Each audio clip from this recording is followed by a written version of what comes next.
To start with, tell us about Red Hat's presence in India and where does India as a market factor in the company's global strategy? Sure. We've been in India for almost 25 years now, and we are currently located in 4 cities. And we have large engineering centers in Pune and Bangalore as well. I think India, by the way, what started as a business from scratch has actually scaled up nicely to be one of our fastest growing businesses globally.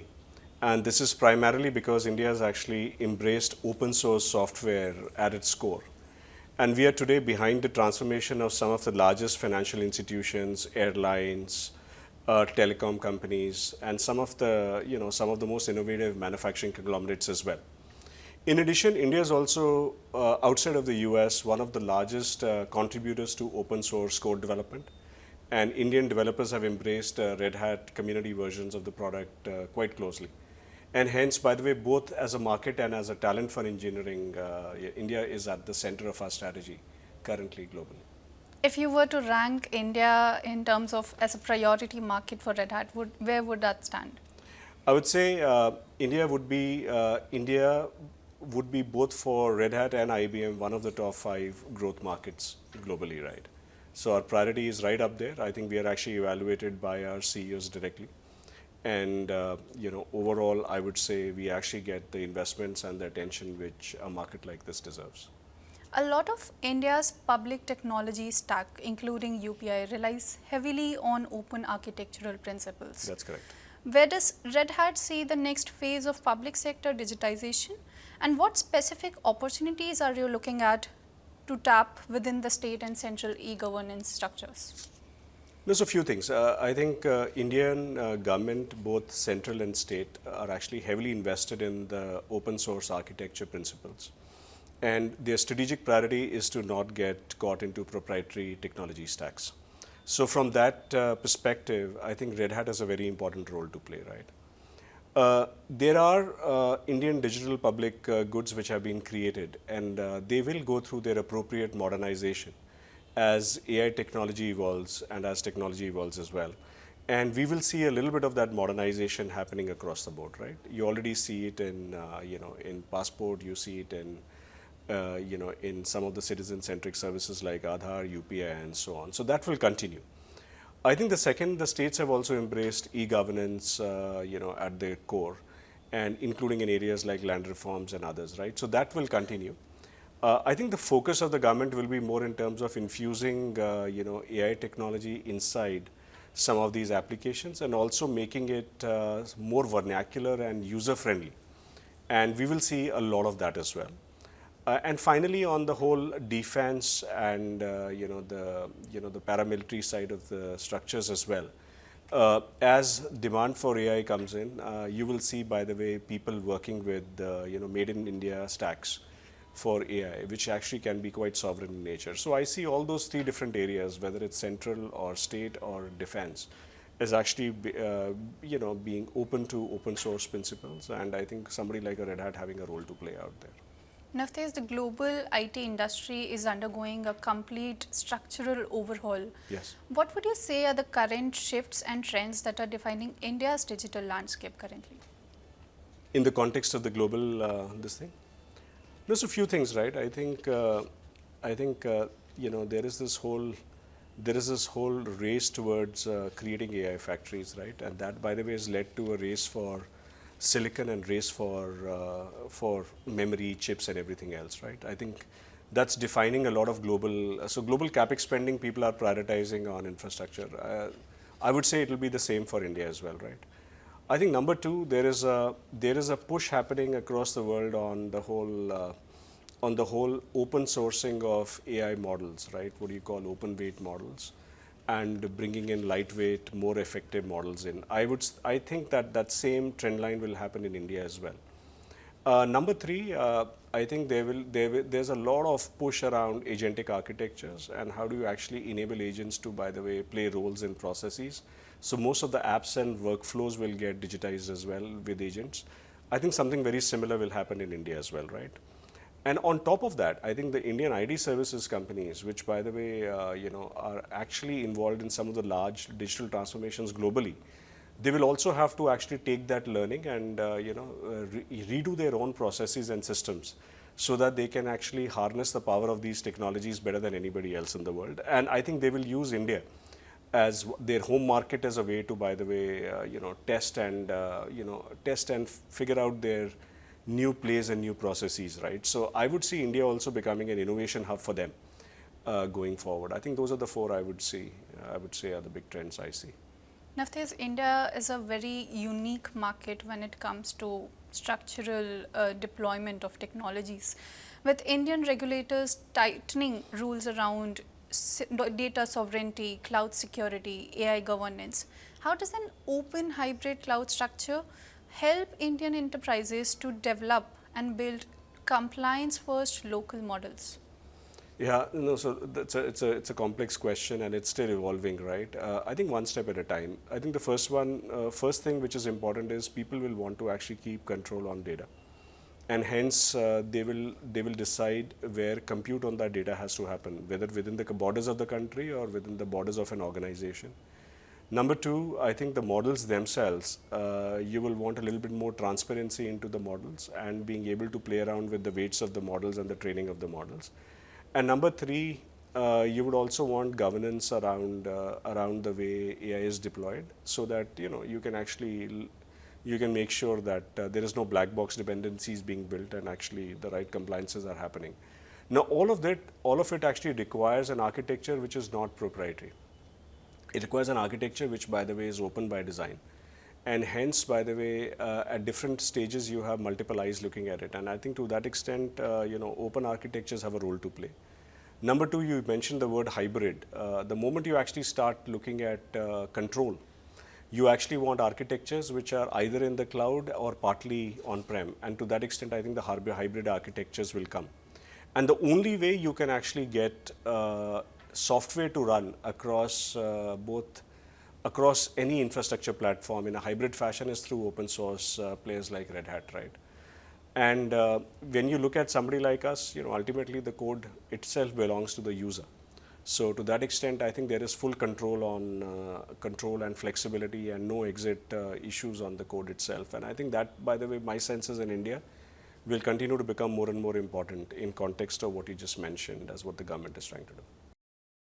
Amid all the global macroeconomic shifts and a lot of uncertainty, to be straightforward, how have spending conversations, how have discretionary spends changed for your clients over the years? No, it's not really. There is no, trends come and go, right? The only thing we have seen now is that because the hardware supply chains have been constrained, people are, by the way, trying to accelerate the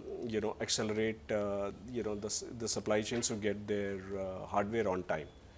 And that's actually led to some pricing pressure, demand-based pricing pressure in the market, right? And to that extent, I think it has also squeezed other conversations a little bit. Similarly, cybersecurity is turning out to be a very interesting hot point, and people are thinking of actually, spending more time out there, right? But net, these are actually normal. You see them every few years, right? These minor shifts. I think what people have not yet started talking about is actually the cost of inferencing on AI. And that's because only 30-40% of the total pilots are in production now. And once we get into full-fledged production and people start paying for inferencing at scale, my sense is then they will start actually asking the question around how much OPEX should they be budgeting for? Should they convert that OPEX into capital? I foresee that as something which will happen in the next year or so, right? It's around the corner. And that will really question some of the basic assumptions around spending. Not yet fully happened though. Following up on what you mentioned, a major challenge for Indian enterprises and global also is that moving from pilots and experimentation to production scale deployment is a big step, it's a big deal. What are, from the POV of an industry insider, what are the bottlenecks holding these companies from moving to pilot to production, and how are you addressing them? There's a few things. I think the moment you start actually thinking about production systems, you basically need, you need the application to run with with full reliability and with full control, right? Now that actually requires an application platform underneath, which actually allows you to deploy the AI models inside an application, right?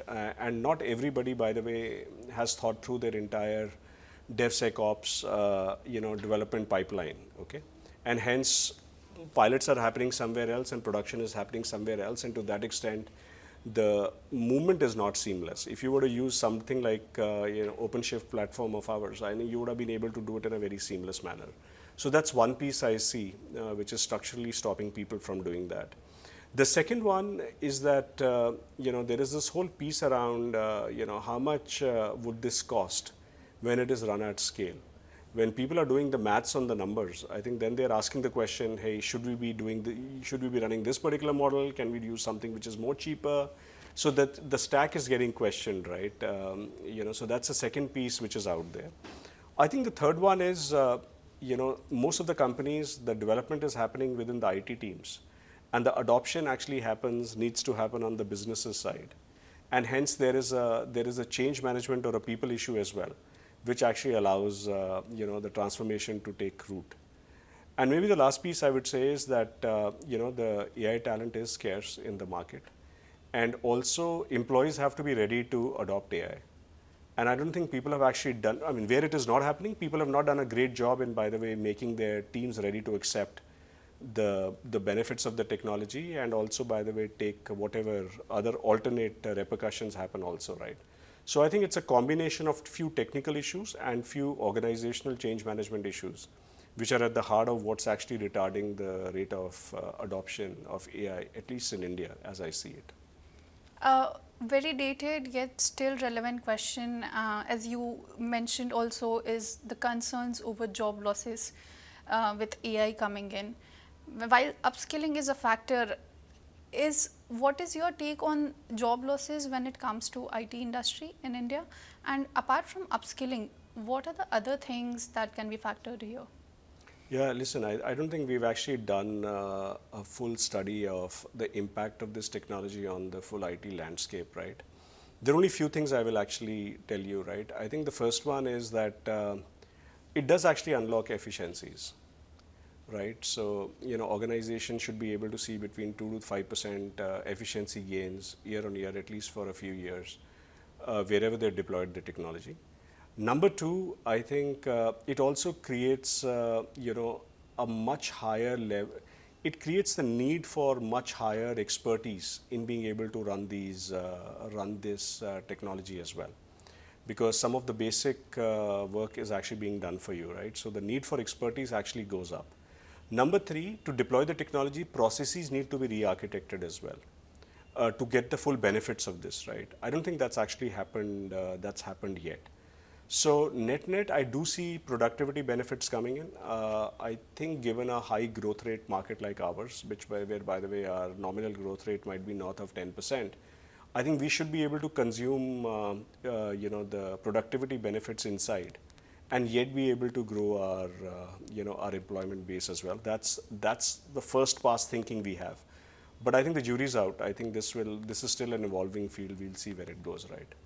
Now that has implications beyond training, and it has implications on the type of new jobs which will get created. It will have implications on what is the expectation from a role in particular. So I see a bunch of managerial or data collection, data crunching type of roles getting compressed, and roles which are much more, I would say, expertise oriented and much more, I would say, decision making oriented coming in. And remember, we also don't want fully autonomous agent systems running, so there will be roles emerging, which will be around managing, where we will marry human intelligence along with machine intelligence to actually take decisions. Now, this does not actually include what will happen when robots come into the equation as well, and hence, by the way work happens inside factories, which is a combination of machine, man, and robots, I think that will change. So my sense is, I think there's an evolving field. We'll see more and more of this. But the amount of productivity benefit being unlocked, I would say we, at least as a country like India, we can outgrow it. Our growth will be faster than the productivity benefit. So I think we shouldn't, overall, I think employment should be okay. But that's my view. I mean, we'll see where it goes. Now, if there's hopping back to Red Hat's operations in India, while BFSI, telecom have been the core drivers of your growth here, what other non-financial sectors and which one of them are moving towards open source, and which sectors do you see becoming your main drivers of growth in the near future? Yeah, I think we have now seen that pretty much every sector is actually adopting open source, right? So our growth rate is, by the way, a full reflection of how India is growing. So I don't see any difference in that. Banking, by the way, has a large role to play. Government has a large role to play. I'm seeing manufacturing actually stepping up big time. Pharma companies, by the way, coming in and adopting technology. I haven't seen digital natives and GCCs doing that, but that's an area we think will also start adopting these technologies at scale, right? So, frankly, I don't think the open source is not new anymore. I think India market has fully embraced it, and our growth rates are in line with what the markets are showing.